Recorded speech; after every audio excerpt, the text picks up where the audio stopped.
नमामि धन्वन्तरिमादिदेवं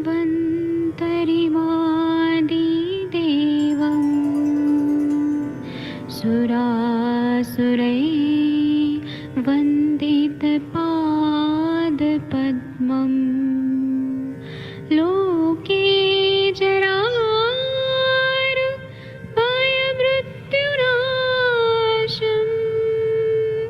दातारमीशं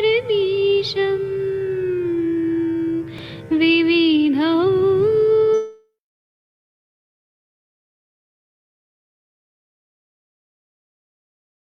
जलोकां दधतं मृतघटं चारुतोर्भिश्चतुर्भिः सूक्ष्मस्वच्छादिरुद्यं शुकपरिविलसन् मौलिमं भोजनेत्रम् कालाम्बोदोज्ज्वलाङ्गं कटितटविलसत् चारुपीताम्बराढ्यं वन्दे धन्वन्तरिन्तं निखिलगदमिव प्रौढदावाग्निनीलम्।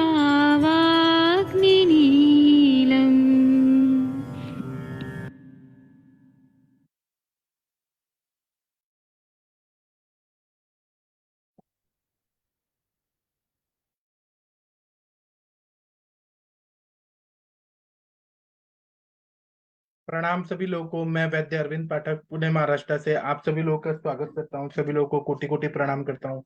आप सबके सब भारत के सर्वश्रेष्ठ चिकित्सक हैं। सभी लोगों को मैं प्रणाम करके अभी का जो सेशन है वो हम शुरू करते हैं। और मैं कुछ लोगों को यहाँ पर को होस्ट भी बना देता हूँ, ताकि अगर मेरा कभी कोई वजह से अगर मेरा नेटवर्क एरिया होता है, नेटवर्क चला जाए, तो आप लोग इसको चलाते रहिएगा। लेकिन ये कैसे भी करके सेशन बंद ना हो, इसका ध्यान रखिए, है ना। आप सब पे जिम्मेदारी है। डॉक्टर हरीश बत्रा जी, डॉक्टर शैलजा मैम, आप पे भी ये जिम्मेदारी है कि इसको सेशन को चलते रहना है। होस्ट का कुछ भी प्रॉब्लम भी हो सकता है, नेटवर्क का, लेकिन सेशन चलते रहना चाहिए। आज हम लोग ना बहुत महत्वपूर्ण विषय शुरू करेंगे। ये जो आयुष दर्पण का जो हमारा प्लेटफॉर्म है, बहुत ही अच्छा प्लेटफॉर्म है, जहां पर हम लोग हर व्याधि पे बात करते हैं। हर छोटी से छोटी व्याधि, एक एक लक्षण पे बात करते हैं और हम इस पे डिस्कस करते हैं। हमारे पास जो भी रोग के पेशेंट आते हैं, सभी में अग्नि मान्यता जरूर रहती है, तो इसको हमें ध्यान में रखना चाहिए। और हर पेशेंट में, कोई भी पेशेंट हो, कोई भी बीमारी का हो, उसमें आम दोष जरूर रहता है। उसमें हमें ऐसा देखना चाहिए कि विदग्धाग्नि या विषमाग्नि जरूर रहेगा। विषमाग्नि मतलब कभी भूख लगती है, कभी नहीं लगती है। विदग्धाग्नि मतलब उसमें जो अम्ल अवस्था पाके वो विकृत हो गया है और बहुत ज्यादा उष्णता, हीट बढ़ गया है, बहुत ज्यादा ऐसा हो गया है ना। या आमाग्नि है, आम की वजह से आम अग्निमंद है, तो कफ पित्त वात। आम की वजह से है, मंदाग्नि है तो कफ की वजह से। विदग्धाग्नि है या तीक्ष्णाग्नि जो बोलेंगे, वो पित्त की वजह से। और विषमाग्नि है, वो वायु की वजह से, है ना। तो इसके वजह से क्या क्या बीमारियां होती है, उसको ध्यान में रखना चाहिए। अब आम की वजह से अग्नि है, या फिर कफ की वजह से जो अग्नि मंद हो गया है ना, उसके वजह आमाजीर्ण हो रहा है, तो उसके वजह से खाना खाने में मन, इच्छा, अरुचि होगा, नन्नाभिलाष होगा, अरोचक होगा, अश्रद्धा होगा, आस्य वैरस्य होगा। अगर विदग्धाग्नि है या तीक्ष्णाग्नि है, विदग्ध है मतलब वो जो भी खाया पिया विदग्ध हो रहा है, एसिडिक उसका बहुत ज्यादा कॉन्स्टिट्यूशन बन रहा है आम का, तो एसिड रिफ्लेक्स होगा, या GERD, गैस्ट्रोइंटेस्टिनल रिफ्लेक्स डिजीज, ऐसे हो जाएगा। और अगर विषमाग्नि है, मतलब वायु का जो वायु को बना कटु अवस्था पाक वाली अग्नि अगर विकृत हो गई है, तो उसकी वजह से पेट साफ नहीं होगा, कॉन्स्टिपेशन होगा, पेट में गैस होगा, अधमान होगा, आटोप होगा, आंत्र कूजन होगा, ऐसे कंडीशन आ जाते हैं। ये मैं आप लोग को सिंपल सिंपल लैंग्वेज में बता रहा हूँ। बहुत ज्यादा शास्त्र वाला भाषा बोलूंगा तो कुछ को समझ आएगा, कुछ को नहीं समझ। सिंपल सिंपल लैंग्वेज में बता रहा हूँ। तो मल का बंद होना मतलब विबंध होना, ये एक सिम्टम होता है आम उत्पत्ति का। और आम उत्पत्ति के वजह से शरीर में जहां जहां दोष दूष्य समूर्छना होगी, जहां जहां खा वैगुण्यता मिलेगी, वहां वहां पे व्याधि उत्पन्न होगा। जैसे कि अर्श व्याधि होगा, ग्रहणी व्याधि होगा, उदर व्याधि होगा और ज्वर व्याधि होगा। ये सब व्याधियां जो है, अर्श, ग्रहणी, उदर, ज्वर, ये सब क्या है? तो अग्नि के मंद होने की वजह से हो रहा है। जठराग्नि मंद होने की वजह से हो रहा है, धात्वग्नि मंद होने की वजह से हो रहा है, भूताग्नि मंद होने की वजह से हो रहा है। अलग अलग स्थान पे स्थान वैगुण्यता मिल रही है, स्थान में संचय करके वो व्याधि उत्पन्न हो रहा है। तो मेन है कि अग्नि ही सबसे मेन है, जो हमारे शरीर का जो मेटाबॉलिज्म है उसको मेंटेन रखता है। और अगर वो विकृत हुआ तो मेटाबॉलिक डिसऑर्डर सब होने लगते हैं। और जब भी हमारे पास पेशेंट आते हैं तो हर पेशेंट का आहार का हमें जरूर पूछना चाहिए कि आप किस तरह का खाना खाते हैं, है ना? उनमें घी खा रहे हैं कि नहीं, टाइम पे खा रहे हैं कि नहीं, खाने का टाइम क्या है, खाने के टाइम पे और ना मैं एक अभी लिस्ट देने वाला हूँ आपको कुछ दिन में, उसका पीडीएफ बना के सबको सर्कुलेट करूंगा कि हमें कौन से मेन 50-60 क्वेश्चन पूछने चाहिए। कि वेग विधारण कर रहे हैं क्या, रात्रि जागरण कर रहे हैं क्या, खाने में खाने का टाइम क्या है क्या, नहा के खा रहे हैं या खाना खाने के बाद एक्सरसाइज कर रहे हैं। ऐसे मेन मेन मैं हेतु का एक लिस्ट बना के अभी लिख रहा हूँ, कुछ दिन में आपको संडे तक दे दूंगा।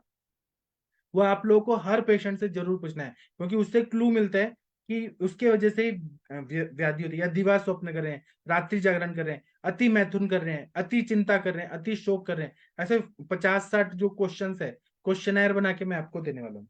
इसी तरह से अगर धातु के लेवल तक अगर धातु अग्नि मंद है तो उससे बहुत सारे ऑटो इम्यून डिजीज डिसऑर्डर्स जो हैं हमारे एलोपैथी के, जो बोलते हैं एसएलई डिजीज है, फिर उसके बाद में अस्थमा है, रोमेटिक आर्थराइटिस है, जो भी रहता है ऑटोइम्यून डिसऑर्डर्स बड़े बड़े, वो सारे धात्वग्नि लेवल पे अग्निमंद होने की वजह से होता है।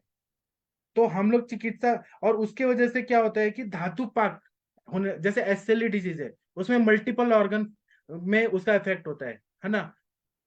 ऐसे और भी बहुत सारे डिजीज है जो ऑटो इम्यून रहते हैं, जैसे पार्किंसन डिजीज है या फिर एल्जाइमर्स है। वो तो डिजेनरेटिव डिसऑर्डर्स हैं, वो ठीक है। वो ऑटो इम्यून डिजीज अगर देखें जिसमें मल्टीपल ऑर्गन्स का उसमें रहता है बहुत ज्यादा, है ना? तो वो धातु पाक बहुत ज्यादा होता है। और धातु पाक होने लगा मतलब ये ऑटो इम्यून डिसऑर्डर्स हो रहे हैं। इस पर हम कभी और बात करेंगे। धातु पाक और जो जैसे पंपिफगस वल्गैरिस करके एक बीमारी है, तो वो भी धातु पाकावस्था रहता है। उस पे हम लोग ऑटो इम्यून डिजीज, धातु अग्नि का मंद होना, धातु पाक, इस पे हम लोग एक लेक्चर लेंगे, उस पे हम बाद में बात करेंगे। तो हम लोग के पास जब भी पेशेंट आते हैं ना, आम बहुत ज्यादा है, मल संचिति बहुत ज्यादा हो रही है, बेसिक लाइन ऑफ ट्रीटमेंट क्या होना चाहिए? बेसिक लाइन ऑफ ट्रीटमेंट होना चाहिए दीपन, पाचन, अनुलोमन, और फिर जरूरत पड़े तो संशोधन। बहुत ज्यादा दोष बढ़ गए हैं तो संशोधन करा देना चाहिए, है ना? संशोधन में वमन, विरेचन, बस्ती, नस्य, रक्त मोक्षण। और नहीं तो हर पेशेंट को दीपन, पाचन, अनुलोमन। आप लोग जब भी गाड़ी स्टार्ट करते हैं, कार को स्टार्ट करने के लिए आप लोग क्या करते हैं? आजकल तो बटन स्टार्ट वाला गाड़ी आ गया है बहुत सारा, लेकिन क्लासिकली हम लोग क्या करते हैं कि चाबी लगाते हैं। चाबी लगाने के बाद हम लोग गाड़ी को फर्स्ट गियर में लेते हैं, और स्टार्ट करने के बाद फर्स्ट गियर में लेते हैं, और फिर गाड़ी को आगे चलाते हैं। फिर उसके बाद में क्लच दबा के, ब्रेक दबा के, और फिर सेकंड गियर में लेते हैं, फिर एक्सीलरेटर से आगे बढ़ाते हैं। तो ये स्टेप होता है कार चलाने का। उसी तरह से विमान को उड़ाने के लिए भी, एरोप्लेन को भी उड़ाने के लिए स्टेप्स होते हैं। उसी तरह से आयुर्वेद की चिकित्सा, कोई भी व्याधि हो, हमें सबसे पहले दीपन, पाचन, अनुलोमन, इससे ही शुरू करना है।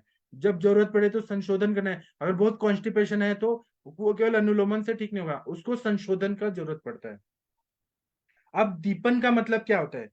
जो दीपन वाले द्रव्य होते हैं वो अग्नि को बस बढ़ाते हैं, लेकिन वो आम का पचन नहीं करते हैं। अगर केवल दीपन वाले द्रव्य ले, है ना, वो आम का पचन नहीं करेंगे। केवल, और कुछ द्रव्य दीपन भी रहते हैं, पाचन भी रहते हैं, अग्नि को भी बढ़ाते हैं और आम का भी पचन करते हैं, जैसे कि शुंठी हो गया।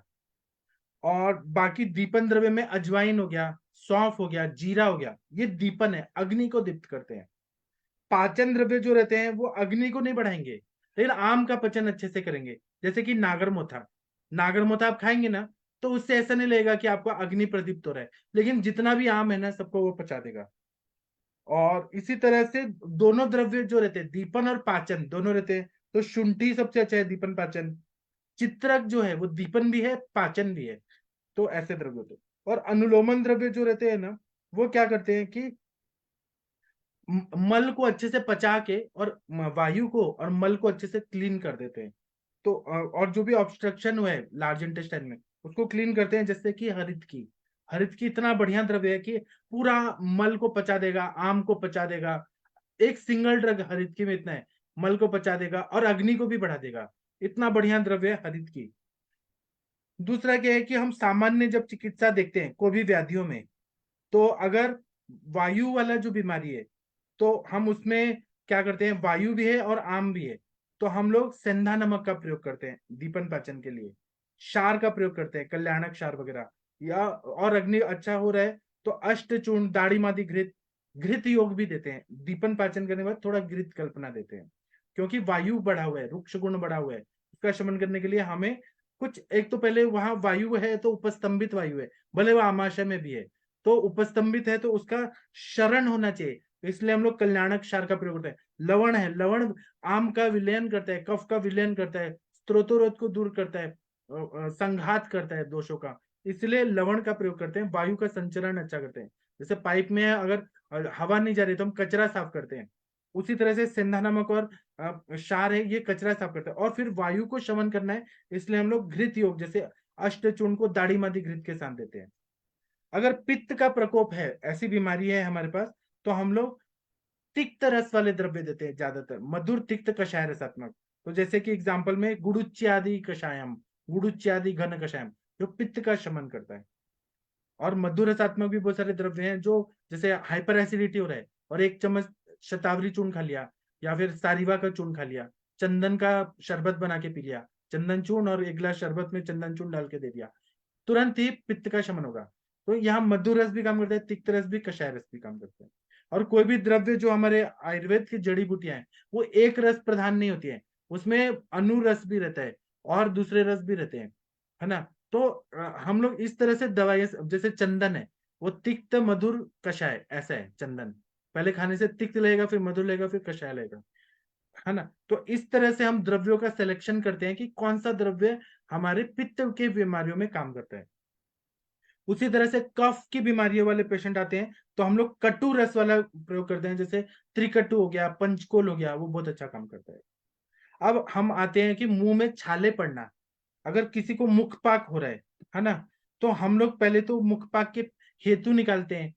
जिस तरह से मुंह में छाले पड़े हैं, जीभ में छाले पड़े हैं, गम्स में छाले पड़े हैं, क्योंकि मुख जो रहता है वो हमारे पेट का दर्पण होता है, चेहरा भी दर्पण होता है और मुख भी रहता है।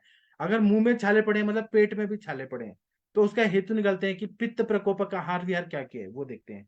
कभी कभी ये जो मुंह में छाले रहते हैं 14 दिन तक रह सकते हैं, तो इसका कारण स्ट्रेस और रात्रि जागरण, चिंता, क्रोध, ये सब होता है। तो ये जो मुंह में छाले पड़ते हैं ना, क्लस्टर्स क्लस्टर्स में आते हैं, और कभी कभी 10 दिन में भी जाते हैं, कभी कभी 14 दिन में भी जाते हैं, कभी 2 दिन में भी जाते हैं। और लेकिन जिनको एड्स रहता है, HIV एड्स रहते हैं, HIV पॉजिटिव, उनको तो बहुत ज्यादा ये मुंह में छाले रहते हैं और बहुत ज्यादा जख्म रहते हैं। दूसरा क्या है कि इसको हम मुंह में छाले हो गए ना, तो पेशेंट खुद बोलता है कि थोड़ा भी तीखा लग गया, नमक लग गया, या फिर तीखा कोई खाना खा लिया तो बहुत ज्यादा जलन होती है, मुंह में छाले पड़ते हैं तो खाया भी नहीं जाता। कभी कभी ये बहुत ज्यादा बढ़ जाते हैं छाले, इन्फेक्शन हो जाता है जीभ में वगैरह, तो बुखार आता है। कभी कभी अपना सर्वाइकल एरिया में सर्वाइकल लिम्फोडेनेपेथी होता है, मतलब गले के आसपास लिम्फ नोड का स्वेलिंग हो जाता है। तो इसमें चिकित्सा क्या करें जब मुंह में छाले हो गए तो हम लोग तिक्त कषाय मधुर रसात्मक द्रव्य देते हैं और शीत वीर्य की औषधियां देते हैं, तो बहुत अच्छा फायदा करता है।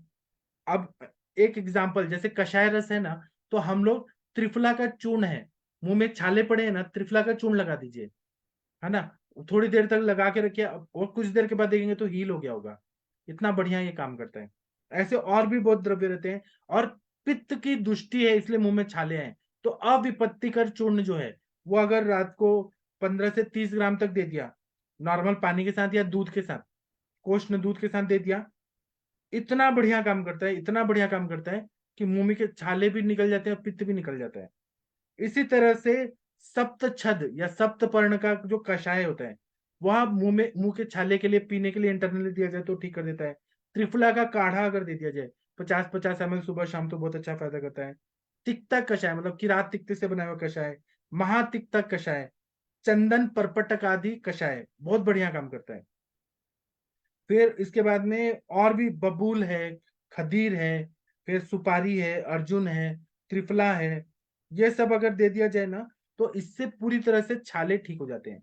इंटरनल दवाइयों में इसका कवल गंडूश करे ना, जो मैं अभी बताया हूँ, जैसे सुपारी हो गया, अर्जुन हो गया, त्रिफला हो गया, बबूल हो गया, खदीर सार हो गया, इसका अगर काढ़ा बना के और मुंह में धारण करें तो मुंह के छाले ठीक हो जाते हैं। इसी तरह से इंटरनल दवाइयां हैं मुंह के छालों के लिए, तो कामदुधा रस 2-2 गोली सुबह शाम देने से फायदा होता है। अम्ल पित्तांता की लौह देने से फायदा होता है। यष्टि मधु का चूर्ण या यष्टि मधु का जो लकड़ी आता है उसको चूसने से ठीक होता है। उसी तरह से घृत कल्पना दीपन पाचन हो गया है, या कुछ ऐसे घृत हैं जो खुद ही दीपन पाचन करते हैं, जैसे कि तिक्ता घृत बहुत बढ़िया काम करता है, महातिक्ता घृत अच्छा काम करता है, फिर चंदनादि घृत बहुत अच्छा काम करता है। कुछ विरेचन कराने के लिए घृत हैं, जैसे कि कल्याणक गुड़म बहुत अच्छा काम करता है इसमें। और लगाने के लिए यष्टि मधु चूर्ण है, त्रिफला चूर्ण शहद के साथ मिक्स करके लगा दिया तो बहुत अच्छा फायदा हो रहा है। और मुंह में छाले भी और उल्टी आ रही है बहुत ज्यादा, तो इलायची और यष्टि मधु और मिश्री इसको खिला दें, चूसने के लिए दें। यष्टि मधु, इलायची और मिश्री बहुत अच्छा फायदा करता है। और गार्गल करना चाहिए जब मुंह में छाले बहुत ज्यादा आ रहे हैं, तो सप्त छदादि कषायम या सप्त पर्ण का कषाय यष्टि मधु के कषाय से गार्गल करें। त्रिफला कषाय या त्रिफला यष्टि मधु कषाय या आरगवत त्वचा कषाय, तो इससे बहुत अच्छा फायदा करता है। और इसमें अगर मिश्री डाल के अगर कषाय बनाया जाए, वो बहुत, शहद भी अच्छा काम करता है, लेकिन ऐसे पित्त वाले कंडीशन में शहद से ज्यादा मिश्री अच्छा काम करता है। इसी तरह से वो फिर से ना हो, या ड्यूरिंग ट्रीटमेंट भी हम लोग धात्री लौ का प्रयोग कर सकते हैं। 1-1 ग्राम सुबह शाम दें शहद के साथ, तो धात्री लौ या टैबलेट फॉर्म में आ रहा है वो दे सकते हैं, या गैरिक भस्म दे सकते हैं 1-1 ग्राम सुबह शाम। फिर प्रवाल पिष्टी दे सकते हैं, बहुत बढ़िया काम होता है। या प्रवाल पंचामृत गोदुग्ध भावित या शुद्ध शेखर रस देने से फायदा होता है। पथ्य पथ्य में हमें पित्तहर चिकित्सा करनी है, और पित्तहर जो विहार है, रात्रि जागरण हो गया, अजीर्णासन, अजीर्ण में खाना खाना, वो सब ना करें। खाना खा के तुरंत ही एक्सरसाइज को या भागना दौड़ना वो ना करें, और क्रोध ना करें, चिंता ना करें, तो पित्त नहीं होता। और जिनको बार बार मुंह में छाले पड़ने की बीमारी है, उनको चाय और कॉफी पूरी तरह से बंद कर देना चाहिए। उनको तंबाकू नहीं खाना चाहिए, बीड़ी सिगरेट मावा पान पराग गुटखा ये सब बंद कर देना चाहिए। और तीखी चीजें नहीं खानी चाहिए विदाह उत्पन्न करने वाले, और गरम मसाले नहीं खाना चाहिए, स्ट्रेस नहीं लेना चाहिए। और उनको कोशिश करना चाहिए कि कॉन्स्टिपेशन ना हो। अगर जहां कॉन्स्टिपेशन हुआ मुंह में छाले बढ़ जाते हैं, तो इसलिए रोज का रोज अनुलोमन होना चाहिए। उसके लिए आप लोग मनुका दे सकते हैं, एरंड तेल, एरंड हरित की, या एरंड तेल को रोटी बनाते टाइम आटे में गूंथ के दे दे, उससे फिर कभी मुंह में छाले नहीं होते। अब आप लोग बताइए, आप लोग क्या करते हैं मुंह में छाले आए तो? डॉक्टर रविंद्र जी आप कुछ बोलेंगे इस टॉपिक पे? Doctor Ravindra ji, Shashi ma'am, Vinita ma'am, unmute कर पा रहे हैं क्या? कृपया बोलिए, मुंह में छाले आने पे आप लोग क्या देते हैं? गंगवार सर, कृपया बोलिए प्लीज, शांत मत रहिए। हरीश बत्रा जी, कुछ बोलेंगे नहीं तो मैं ही बोलते रहूंगा फिर। नमस्कार सर। नमस्कार सर। हाँ सर नमस्ते सर। मेन चीज सर क्या है कि जो छाले सर रहते हैं सर, मतलब हम जो बात कर रहे हैं सर, यानी कि कहीं नहीं कि पित्त की दृष्टि रहती है, तो दाह भी होगी सर और उसमें मतलब वेदना भी रहेगी सर। तो उसमें सर जैसे आपने बताया ना अपिवृत्ति का चूर्ण सर, क्योंकि सर पित्त का समन अगर हो जाएगा तो सर मतलब ठीक हो जाएंगे। तो वहां पे अभिव्यक्ति का चूर्ण या कामदुधा या सूत से कर रसम या प्रवाल पिष्टी सर जैसे ये चीजें देते हैं, जिससे उसका पित्त का जो समन होगा तो सर छाले अपने आप ठीक हो जाएंगे। सर यहाँ पे वृद्धि भी कर सकते हैं, जो तालु मूल सर जो रहता है ना उसपे सर मतलब वृद्धि करते हैं सर, तो उससे भी सर क्या रक्त जो है जिससे उसका थोड़ा स्राव होगा सर, तो उससे पित्त की दुष्टि जो है सर, दुष्ट स्रवित अग्रम मतलब दुष्ट जो ब्लड है सर वो निकल जाएगा, तो भी सर उसके छाले सही हो जाएंगे सर। जी डॉक्टर वर्षा मैम, आपके पास मुंह में छाले वाले पेशेंट आते हैं, आप क्या देती हैं? खतीरादी गुटिका, कवल कंडूश, कुछ बताइए मैम। प्रणाम सर। जी, बताइए। हेलो। जी प्रणाम सर, प्रणाम सभी को। जी बोलिए बोलिए। मैं जी सर मधुएष्टि चूर्ण का लेप कराती हूँ, या तो उसको जहाँ जैसे ज्यादा दर्द वगैरह रहता है तो, और प्रवाल पंचामृत, पित्त शामक मतलब कामदुधा रस या सूत शेखर रस, ऐसे खदिरादी गुटिका भी देती हूँ सर।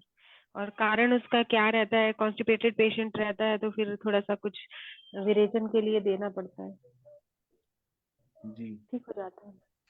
और जी टंकण भस्म का भी लेप कराते हैं सर, जैसे मुख पाक टाइप का जो होता है उसमें। जी। सर कॉन्स्टिपेटेड रहेगा तो शायद वहाँ कामधुदा नहीं देंगे ना सर? नहीं, पित्त का शमन करेंगे, साथ में दे सकते हैं ना सर। अगर हम कोई अनुलोमन करने वाले द्रव्य दे रहे हैं साथ में दे सकते हैं। नहीं कॉन्स्टिपेटेड है तो सर। हाँ, तो क्या देंगे आप तो सर बताइए। विरेचक तो दे रही हूँ ना, तो नहीं दे सकते क्या? नहीं मैं क्योंकि सर उस दिन आपने बताया ज्यादा प्रमाण में नहीं देना है। था कि इसमें गैरिक है और गैरिक कॉन्स्टिपेशन करता है, तो इसलिए सर उसकी जगह में सूट सर नहीं इतना देंगे। नहीं होता कि कामदूदा से कॉन्स्टिपेशन हो जाएगा, इतना नहीं होता, हम्म, ठीक। इतना नहीं होता। हाँ, और किसी को कुछ बताना है तो बताइए। मुंह में छाले हो रहे हैं तो आप लोग क्या देते हैं? सबसे अच्छा है कि नीम जो रहता है या पंचवल्कल रहता है, कषाय ना, वो उसका मुंह से ऐसे कबल और गंडुश कराएं, बहुत बढ़िया काम करता है। और सबसे फास्ट रिजल्ट चाहिए तो त्रिफला को चूर्ण को लगा दीजिए। मेरे को कभी कभी क्या होता है बचपन में, अभी हमारे पापा एयरफोर्स में थे, तो हम लोग बीमार पड़ते थे, सर्दी जुकाम बुखार, तो एलोपैथी के डॉक्टर हमें कॉम्बिफ्लेम देते थे, मिलिट्री वाले, एयरफोर्स वाले। तो कॉम्बिफ्लेम खाते ही मुंह में छाले पड़ जाते थे। तो फिर पापा को आयुर्वेद भी मालूम था, वो त्रिफला चूर्ण लाते थे कि मुंह में छाले पड़ गए ना, त्रिफला चूर्ण लगा के रखो कुछ देर तक। तो वो लगाते ही 1 घंटे में बहुत अच्छा हील हो जाता है, 2-3 दिन में पूरा ठीक हो जाता है। वीना मैम, आप कुछ बताएंगी इस टॉपिक पे? मुंह में छाले आए तो तोड़ डाले था, तुम्हें क्या देता है? वीना मैम, सविता मैम, आप कुछ बोलिए प्लीज। प्रणाम सर। हाँ, तोड़ डाला था तुम्हें क्या देता है? तिलतैलाचा गंडूश आणि त्रिफळा क्वाथाचा गंडूश आणि गैरिक घृत आणि गैरिक असं ऍप्लिकेशन लोकल। जी, ठीक है। और कोई बोलना चाहते हैं इस टॉपिक पे? गंगवार सर, आप बोलिए सर। हाँ प्रणाम सर। सर इरेदे में ज्यादा तेल का भी तो खाते हैं कबल गंडूस? जी, आप करते हैं? जी। हाँ सर। हाँ, तो उससे फायदा होता है। हाँ, और इंटरनल दवाई में आप सर क्या देते हैं? सर जैसे कॉन्स्टिपेशन है तो कॉन्स्टिपेशन दूर करो, त्रिफला जैसे आपने बताया, त्रिफला चूर्ण है तो त्रिफला की टेबलेट भी आ रही है, पंचकार्ड चूर्ण है वो दे दो। जी और फिर लग्जेटिव कुछ भी दे सकते हो सर वो।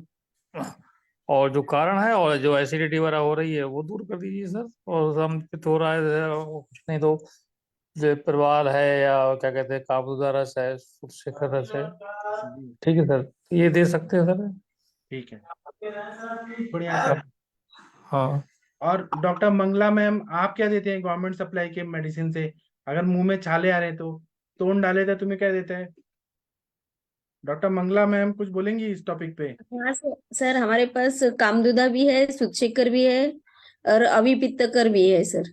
हाँ, तो आप क्या देती हैं, कैसे, क्या सोचती हैं, क्या देती हैं? ये जैसा हेतु है वैसे ही करते हैं सर। कॉन्स्टिपेशन है तो विरेचन भी देते हैं। यूनिलैक्स टैबलेट है हमारे पास, अविपित्तकर भी है। आप एक बार बोले अविपत्ति कर, ऐसे बोलिए।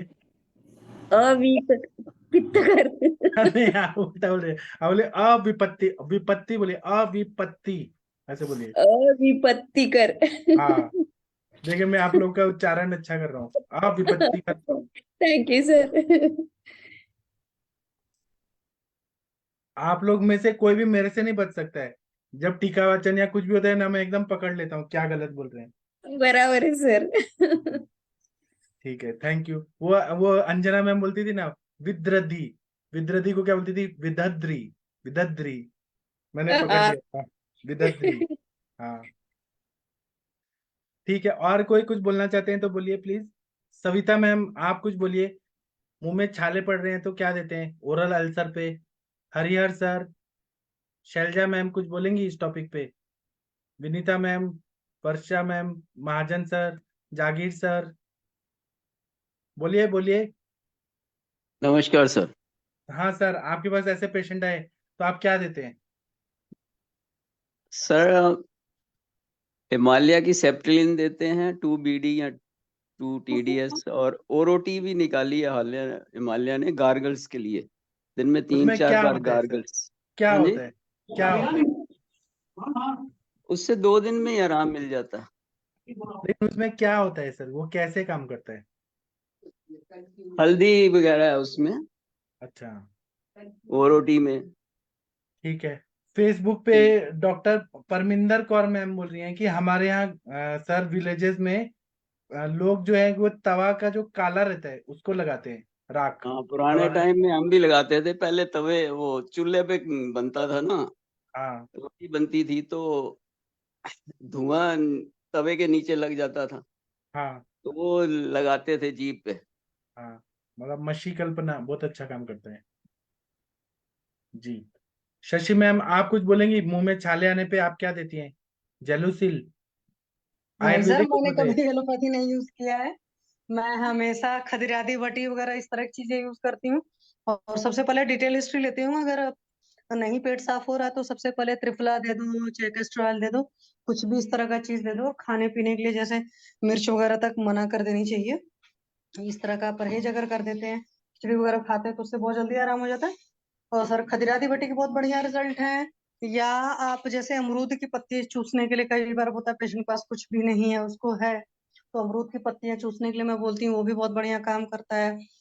आप घृत भी लगा सकते हो मुंह में, आप पता चला शहद भी लगा सकते हो। तो बहुत सारी चीजें हैं, बहुत बढ़िया काम करती हैं। चमेली की जो पत्तियां हैं, तो अगर उसको चबाते हो तो उससे भी बहुत बढ़िया काम करती हैं। जी। जी सर। और बस आप, खजरार की बटी के बहुत ड्रास्टिक रिजल्ट है, मतलब बहुत बढ़िया रिजल्ट है, शानदार रिजल्ट है। जी, आपको उसका आंसर मिला क्या? रक्त पाचक, मेदोपाचक, किडनी के डिजीज में कब देना चाहिए? सर हाँ, आपने लिखा था तो मैं वही सोच रही थी, अपान में ही चलाती हूँ मैं उनकी हाँ। वैसे। और कोई बोलेगा क्रिटिकल केयर में मैं सिक्योरिटी के पेशेंट में खाने के बाद देती हूँ, क्या लॉजिक क्या है? वो बस लॉजिक बताए। आपका 25 ईयर्स का प्रैक्टिस हो या 100 साल का, लॉजिक बताइए कि क्यों आप देते हैं। तो वो लॉजिक नहीं बताया जाता है, मैं बस ये करती हूँ, मैं वो करती हूँ, ऐसे नहीं होना चाहिए। आप बताइए, अपान की दृष्टि है, मूत्र को हमें करना है तो क्लियर क्लियर बोले ना कि मूत्र, गर्भ, निष्क्रमण, या मल मूत्र, ये अपान पे काम करना है ना? तो हमें अपान पे ही काम करने वाली दवाई देनी है, खाने के पहले ही देनी है। गलत है कि सही है? आप बोलिए ना लॉजिक से, उसको कट करिए, मैं गलत बोल रहा हूँ तो। खाने के बाद क्यों देना है? वो क्या, उसका क्या रोल है, आप बताइए। जैसे मैं आयुष दर्पण पर जब नहीं आई थी तो मैं एक चीज करती थी हाँ, कि जैसे मैं पेशेंट से एक चीज पूछती थी, भाई आपको भूख कैसी लगती है, तो हाँ, बोलता था कि ठीक है, अच्छी लग रही है। और मैं कहती थी अच्छा पेट साफ होता है, तो बोलता नहीं। तो मैं अधिकतर वही दीपन पाचन और औषधियां जिसको भूख कम लगती थी उनको खाने से पहले चलाती थी, और जिनको भूख अच्छे से लगती थी तो उनको वही औषधियां मैं मतलब खाना खाने के बाद चलाती थी। क्योंकि बोलते हैं कि पाचन औषधि हमेशा खाना के बाद चलानी चाहिए, दीपन औषधि खाने से पहले। तो अपने ठीक यहाँ है, जो ये दीपन तो आपका पाचन युक्ति हो औषधियां हैं। गया, ये गलत नहीं हम्म। है। दीपन पाचन द्रव्य आप पहले दे रही हैं तो पित्त का सिक्रीशन बढ़ रहा है, फिर आप खाने को दे रही हैं, फिर खाने के बाद दे रहे हैं, ये सही है। लेकिन किडनी हाँ। के डिजीज में नहीं, मैं खाने के वही कह रही बाद, हूँ तो सर, वो मतलब अनुभव की बात थी, या मैंने कहीं पढ़ा क्या था, मतलब अनुभव? ऐसा नहीं था कि अपने अनुभव से ही सीखा था। मैंने एक वैद्य जी की बुक में पढ़ा था, तो उसके बाद से मैं ये मतलब 10 साल से अपने प्रैक्टिस में ये चीज फॉलो करती थी। अभी जैसे आयुष दर्पण से जब से जुड़े हैं तब से तो काल वगैरह ज्यादा देखते हैं कि अपान सामान जो भी देना है व्यानुदान वाला। पहले ज्यादा नहीं समझ में आता था, तो मेनली वही 2 टाइम ही रहता था, सुबह शाम का टाइम। और उसमें बस वही पूछती थी, भाई आपको भूख कैसी लगती है। सामने वाले ने बोल दिया कि भूख अच्छी है, और उसके बावजूद कब्ज है या उसके बावजूद और तकलीफ है, तो मैं समझ जाती थी कि पाचन की तो विकृति है। तो खाना खाने के बाद चला दो और पेशेंट में रिजल्ट आ जाता था।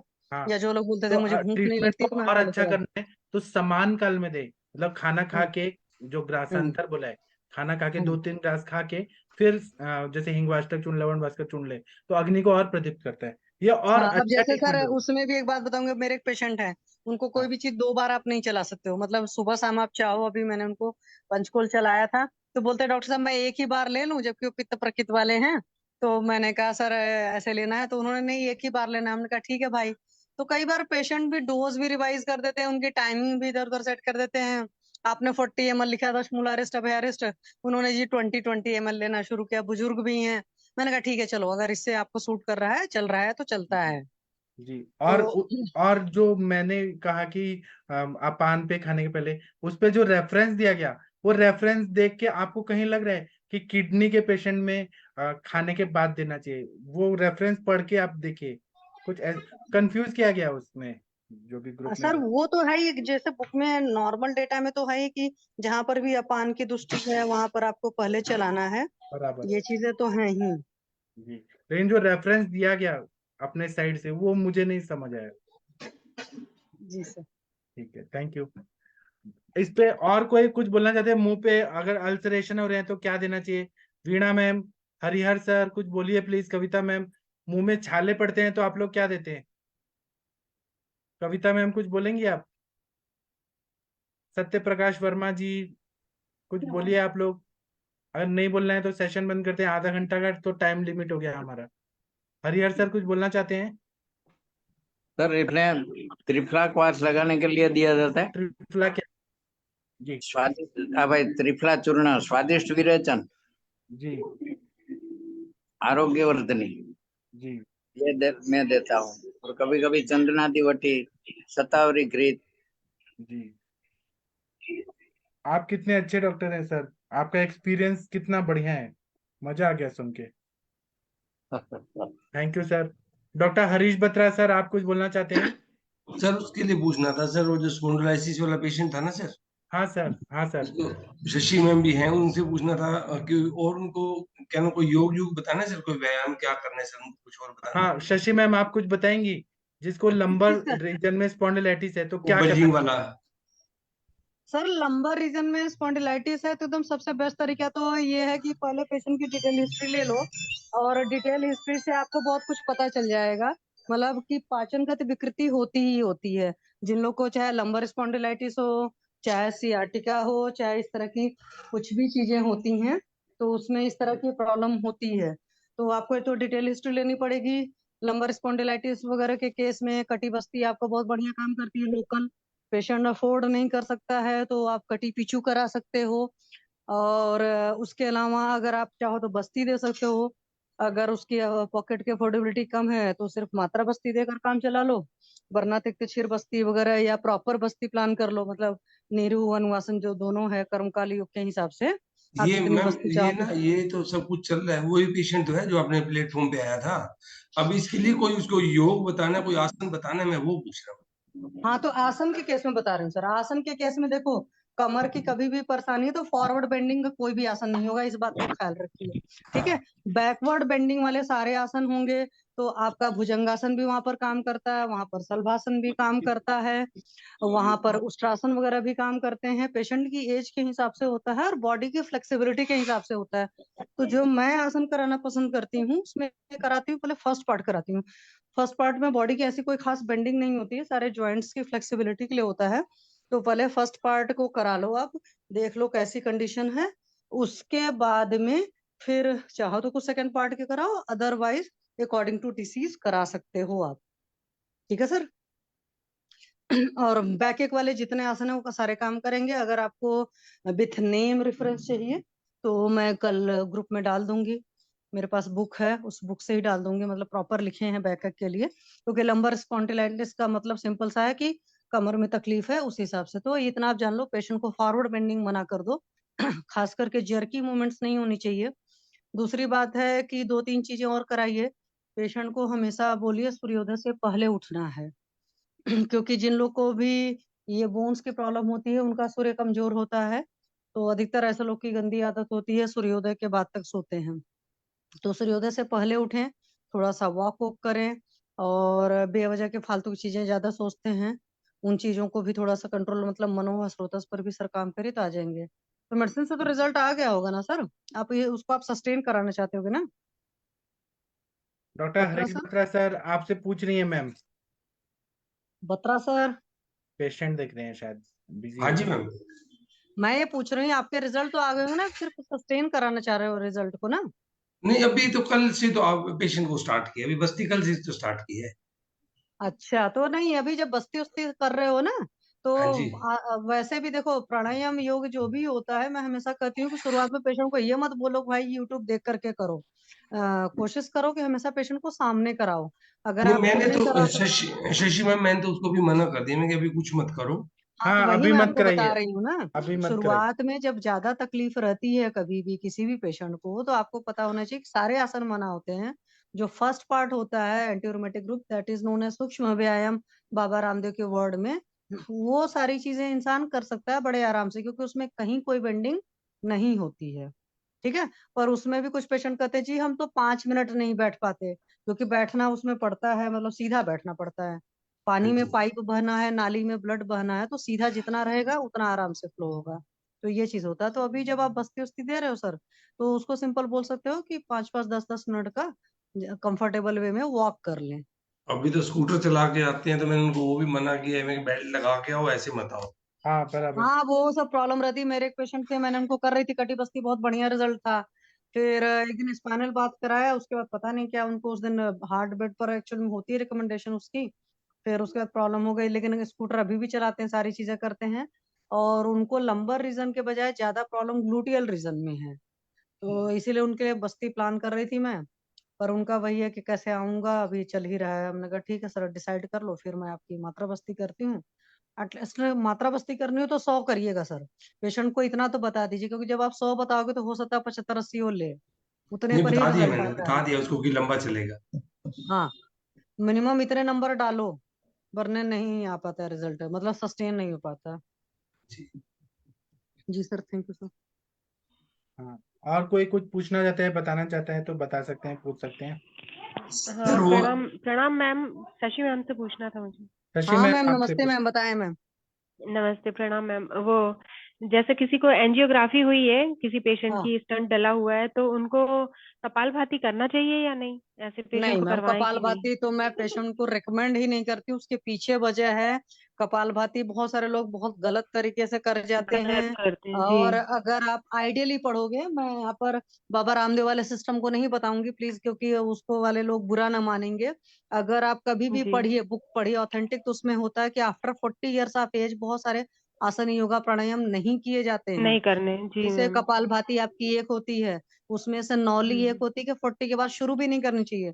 बट अगर आप गाइडेंस में हो किसी के, तो जैसे मैंने जब यहाँ पर क्लासेस करी थी, तो सर ने कहा था कि एब्डोमेन को थोड़ा बहुत आगे पीछे ऊपर नीचे घुमाने की आदत डालनी चाहिए। बहुत ही एम्प्टी स्टमक हो, एम्प्टी स्टमक का मतलब ये नहीं तो पॉटी करके सिर्फ आए हो, आपका वाकई मतलब कॉन्स्टिपेशन की कहीं कोई वो न रहे, और किसी के गाइडेंस में करिए। और कपालभाति और भस्त्रिका मैं अपने पेशेंट्स को कभी भी नहीं बोलती हूँ, क्योंकि मेरे पास ऐसे जी लोग भी हैं जिन्होंने हजार हजार बार डेली कपालभाति किया है। उनके मैम नाक और मुंह से ब्लड आने लगा है, मुझे उनको टीबी के टेस्ट भी कराने पड़े हैं। और फिर उसका जी हेतु बाद में निकला कि मैं खाना पीना खा कपालभाति लिया। कर रहा था इतना ज्यादा। या कई बार जी हर्निया की प्रॉब्लम आती है कपालभाति करने से। क्यों आती है? कपालभाति का ड्रॉबैक नहीं है, लोग उसको जी अति सर्वत्र वर्जते वाला हिसाब किताब होता है, तो बहुत जी ज्यादा जी करते हैं इसलिए आती है। तो अगर किसी को मैम हार्ट डिसीज हुई है या हार्ट का कोई भी सर्जरी हुआ है, जी आप उसको सिंपल बोलो, फर्स्ट पार्ट जो एंटीरोमेटिक ग्रुप है, सूक्ष्म व्यायाम जिसको बोलते हैं पतंजलि जी वाले, वो करे। जी मैम। साथ में मर्मा पॉइंट्स में हस्तबद्ध बक्ष मुद्रा जो है, स्तनमूल स्तन रोहित जो है, और जी क्या बोलते हैं, हृदय मुद्रा है, ज्ञान मुद्रा, वायु मुद्रा, जी हृदय मुद्रा है, तो ये तीनों चीज करें। और उसके जी अलावा उनको कुछ पर्टिकुलर तकलीफ है, आप समझते हो तो देख लो, अदरवाइज और प्राणायाम वाला पार्ट कर ले, मतलब जैसा अनुलोम विलोम, चंद्रवेदी, सूर्यवेदी, ये सारी चीजें हैं, भ्रामरी है, ओम का उच्चारण है, और शवासन वगैरह है। मैम ये करे, इतना ही करने में अगर इसको थॉरली किया जाता है, क्योंकि मुद्राओं का रिजल्ट हाफ आवर से पहले नहीं आता है, मतलब हाफ आवर करना चाहिए। तो मैं बोलती हूँ शुरुआत में डिवाइडेड डोज में करो। जैसे पेशेंट को हार्ट की प्रॉब्लम है, तो हार्ट हृदय मुद्रा करनी है उसको हाफ आवर, 5-5 मिनट करके दिन के कई राउंड में करे, बट खाली पेट करने का होता ही है। आप जानते ही हो, मरमा का भी आपको पता है खाली पेट का होता है। उतना ही करेगा मैम, 1-1.5 घंटा लगता है, दैट इज सफिशिएंट मुझे लगता है।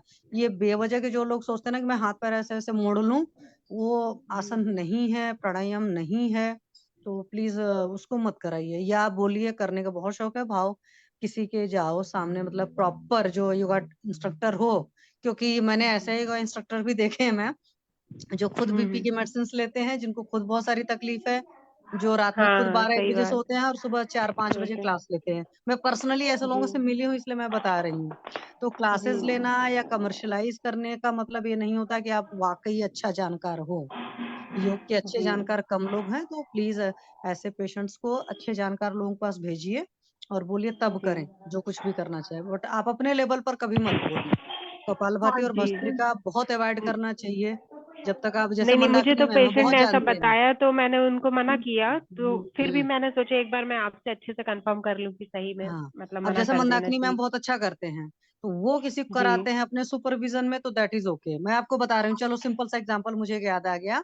जो हम लोगों नहीं करते हैं, दोनों तरफ करते हैं, मतलब मूव करते हो पूरा बॉडी को रोल करके, पवन मुक्तासन का एक पार्ट होता है, हाँ हाँ मतलब आते तो जी जी सारे जी ही हैं। मैम। तो मेरे पास एक हाँ हाँ 65 ईयर की लेडी थी, और सारे सीनियर जी सिटीजन्स को मैं सिखाती थी, 2018 की बात है। आंटी ने जी इतना तेजी तेजी किया उस वक्त कि मैंने उनको बोला मत करो, और उसके बाद उनके बैक में प्रॉब्लम आ गई। मतलब होता ना, क्या बोलते हैं ना, स्पोर्ट्स एक ऐसी चीज हाँ है, उसमें जोश आ जाता है, तो लोग योग को जी जी स्पोर्ट्स की तरह लेने लगते हैं कि हमें जीतना है। उस चक्कर में जी उन्होंने बहुत तेजी तेजी किया। तो योग के केस में एक होता है कि जितना स्लो और जितना रिदमिक मूवमेंट्स होते हैं, मैं हमेशा अपने पेशेंट्स को बताती हूँ कि आपको कंसंट्रेट करना है कि कितना हम स्लो करेंगे, कितना रिदमिक करेंगे, कितना ब्यूटीफुली इस चीज को करेंगे। जैसे बाबा रामदेव जब करते हैं, आप ब्यूटी नजर आती है, और लोग करते हैं मुझे उतना समझ में नहीं आता, मैं फ्रैंकली बताऊं। तो वो जब चीज कर पाओगे आप, तब योग का रिजल्ट आता है। तो पेशेंट को ये बोलो कि प्लीज कोई भी करिए, आप स्लो करिए, स्मूथ करिए, रिदमिक करिए, और कंसिस्टेंसी रखिए, उतने में आप फिट एंड फाइन रहेंगे। ठीक है मैम? जी ma'am, thank you ma'am. Okay ma'am, thank you ma'am. Hello ma'am, kapalbhati नहीं चलेगी हार्ट डिसीज में, मगर डीप ब्रीदिंग, जिसको अनुलोम विलोम कहते हैं ना, वो हाँ करने से चलेगा। हाँ, तो वो तो मैंने जी बोला ना सा- कि चाहे हाँ अनुलोम विलोम करिए, चंद्रवेदी करिए, सूर्यवेदी, सब वो चलता है मैम। चलेगा। भस्त्रिका हाँ, जो करने वो की बात थी, चलेगा। वो मैंने बोला क्योंकि भस्त्रिका कई सारे लोग सही तरीके से नहीं कर पाते भस्त्रिका हैं। नहीं करनी रुद्र हाँ, में। वो दो चीजों में बहुत ख्याल रखवाइए, या किसी योगा इंस्ट्रक्टर के पास भेजिए, क्योंकि मैं आपको बता रहा हूँ, मैंने नोन में अपने देखा था पेशेंट को। नहीं, कुछ लोग को होता है कि हार्ट डिसीज में ना कुंभक कभी भी नहीं करना। हाँ कुंभक हाँ, आप वो है रेस्ट, अस्थमा के जी पेशेंट का, हाई बीपी के पूरक और पेशेंट को मना रेचक, होता है। तो पूरक मैं चार कराती तो मैं के बोलती हूँ, आप लो, इनहेल करो और एक्सहेल कर दो, दैट्स ऑल। तो बराबर इसीलिए बराबर। तो बोलते हैं मैम, आप जब बुक पढ़िए अच्छे से योग की, तो उसमें साफ साफ लिखा होता है कि शुरुआत में कभी ऐसा नहीं है कि यूट्यूब पे वीडियो देखकर करना है या कहीं हो, आप किसी गुरु के शरण में जाइए। हर विद्या के लिए सोचे, वो बोलना नहीं चाहिए, बचपन हम लोग सोचते थे क्या हर बात जी में जी गुरु गुरु करते हैं। पाठक सर प्लीज बुरा मत मानिएगा, लेकिन जब एक उम्र बीतती है तब समझ में आता है कि अगर आपने गुरु से नहीं सीखा है, तो आप बहुत सारे जगह बिन गुरु गलतियां ज्ञान करोगे, कहाँ से आवे। और वो गलतियां करने के बाद पता जी चल जाता है कि हाँ ये कर लिया है, वो कर लिया है। तो क्योंकि डूज के अलावा मैं डोंट्स पले पले होता रहना चाहिए। जैसे मैं जब गायनी में काम करती थी, मेरी मैम का कहना था कि किस केस को हाथ नहीं लगाना है, वो पहले हमें पता होना चाहिए। मतलब वो हायर सेंटर को रेफर कर देती थी, वही होता कि जिसके जितने सक्सेस रेट वाला है। आज की डेट में आयुर्वेद में हम जी लोग हर चीज को हाथ लगाते हैं, पर ये है कि आप बता दो पेशेंट को भाई ये असाध्य है, वो हम ट्राई करेंगे, है ना। अब जी सबने मना कर दिया, पेशेंट हमारे पास आ गया, जैसे मनीषा मैम ने बताया था ना, एक एड्स का पेशेंट उनसे छुपा कर ट्रीटमेंट ले रहा था, तो मैम को बाद में जी पता चला कि एड्स का पेशेंट है। मैम ने ठीक भी किया था उस केस को। मेरा कहने मतलब, पर हर किसी के पास इतना कैलिबर नहीं होता है ना। फिर पेशेंट फंस जाता है, तो अपने ऊपर ब्लेम ज्यादा आ जाता है। और अगर हम बता दें भाई पोजीशन खराब है, और उसके बाद टाइम लगे या और भी चीजें हों, तो फिर अपना सही रहता है। तो थोड़ा सा सेफर साइड तो चलना चाहिए। जी जी मैम। जी ma'am, thank you ma'am.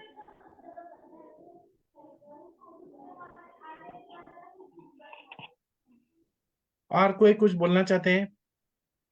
Tinkle Yadav ji ने बहुत बढ़िया बोला है कि वो नीम का कुछ कुछ दातुन करना चाहिए। उन्होंने बहुत अच्छा फेसबुक पे लिखा है। क्या लिखा है? जात्यादि घृत लगा सकते हैं ओरल अल्सर पे, और नीम का दातुन लगा करें।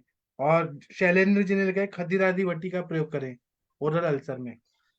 अभी मैं आप लोगों से एक बात कहना चाहता हूँ कि मैंने ना ये क्लिनिकल संभाषा के लिए टोटल 3 साल का मतलब 900 लेक्चर बनाए हैं। तो मैं हर रोज ना आधा घंटा एक व्याधि पे बात करूंगा, है ना। तो इस पे आप लोग कुछ बोलना चाहे बोल सकते हैं, नहीं बोलना चाहे सुनिएगा। ऐसे मैंने 3 साल का बनाया है, पूरा लिस्ट बनाया है। आज 7 बजे वाला जो लेक्चर होता है वो तो थोड़ा हाई लेवल का होता है, और जो सुबह टीका वचन होता है वो अलग ही होता है। लेकिन हमारा क्लिनिकल समाशा वाला जो है उसमें भी अच्छा होना चाहिए। तो अभी आप लोग देखिएगा आगे आने वाले सत्रों में मैं कल भी कुछ ऐसे बोलूंगा अलग चीज। जैसे आज मैंने ओरल अल्सर पे बोला, कल मैं कुछ और बोलूंगा, परसों मैं कुछ और बोलूंगा। तो ऐसा नहीं होना चाहिए कि केवल केस डिस्कशन कर रहे हैं, कुछ बोल रहे हैं कुछ नहीं बोल रहे हैं, ऐसा नहीं होगा। इसका भी हम यूटिलाइज करेंगे ये टाइम का। ठीक है, आप लोग सहमत है इस चीज से? डॉक्टर हरीश जी आप बोलिए। हाँ सर, बिल्कुल बिल्कुल जी सर। सर। तो मैं हर रोज एक नया टॉपिक लाऊंगा क्लिनिकल संभाषण। शॉर्ट ही होगा लेकिन अच्छा होगा हमारा। हाँ सर। हाँ, कुछ ना कुछ रिवीजन होते रहेगा। और थोड़ा मॉडर्न के शब्द, ओरल अल्सर, तो किसी बार ओरल अल्सर के पूछना आते हैं तो क्या करना है वो समझ नहीं आता, ऐसे छोटे छोटे चीज लाऊंगा मैं। जी सर एक चीज पूछनी थी। पूछिए मैम, पूछिए। सर मतलब अगर कोई पेशेंट है जो घी नहीं खाता, घी नहीं मतलब उसने खाया है बहुत टाइम से, उसको स्मेल आती है और बस्ती भी नहीं ले सकता, मात्रा बस्ती, तो हम उसको बादाम का तेल दे सकते हैं क्या सर स्नेहन के लिए? हाँ, क्यों नहीं दे सकते हैं। और एक यहाँ पे हमारी भारतीय विद्यापीठ में एक मैम है, डॉक्टर प्रियदर्शनी कड़ूस मैडम। तो उन्होंने ना रिसर्च किया था कि जो लोग स्नेहपान नहीं करते हैं वमन के टाइम पे, उनको हम स्नेहपान बस्ती के द्वारा करें तो उससे क्या फायदा होता है। तो उन्होंने सच में बस्ती दिया पेशेंट को, है ना, अनुवासन बस्ती दिया। और फिर उन्होंने स्किन वगैरह का ऐसे एनालिसिस किया मॉडर्न पैरामीटर से। तो पता चला कि सच में बस्ती के थ्रू भी स्नेहन हो जाता है। तो आप सर घी ऊपर से नहीं खा रहे, नीचे से बस्ती दीजिए।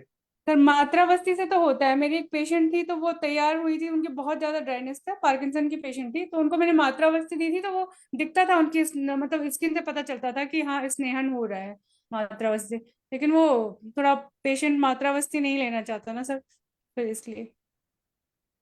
हाँ, तो नीचे से बस्ती दे दीजिए। जी ठीक है, और कोई कुछ बोलना चाहते हैं तो बोल सकते हैं, या फिर वो उसके महातिक्त घृत वगैरह कैप्सूल आते हैं लेकिन उतना नहीं स्नान होगा, उसमें बहुत टाइम लगेगा। तो ऐसे है। और कोई कुछ बोलना चाहते हैं तो बोलिए।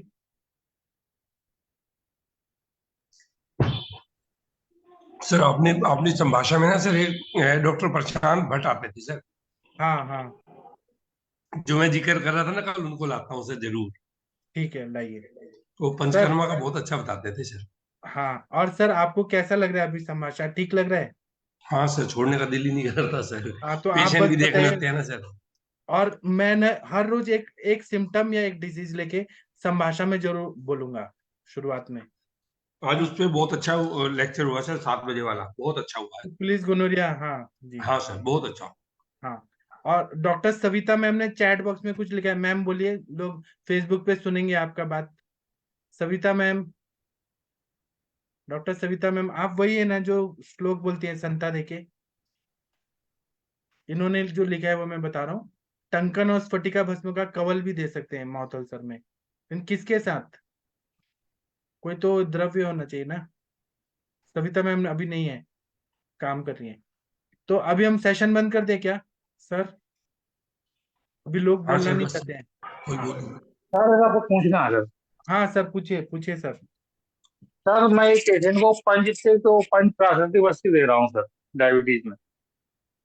जी तो सर उसमें पेशेंट को क्या हो रहा है सर, करीब 20-22 दिन के बाद सर उसे ये दिक्कत आ रही है सर, दर्द होने लगा सर जैसे। तो मैंने एक दिन उसे क्या कहते हैं सरसों के तेल की वो मात्रा बस्ती, दर्द सही हो गया। तो क्या सर शाम को अनुशासन को मात्रा बस्ती देके और सुबह क्या वो दे सकते हैं नींबू बस्ती?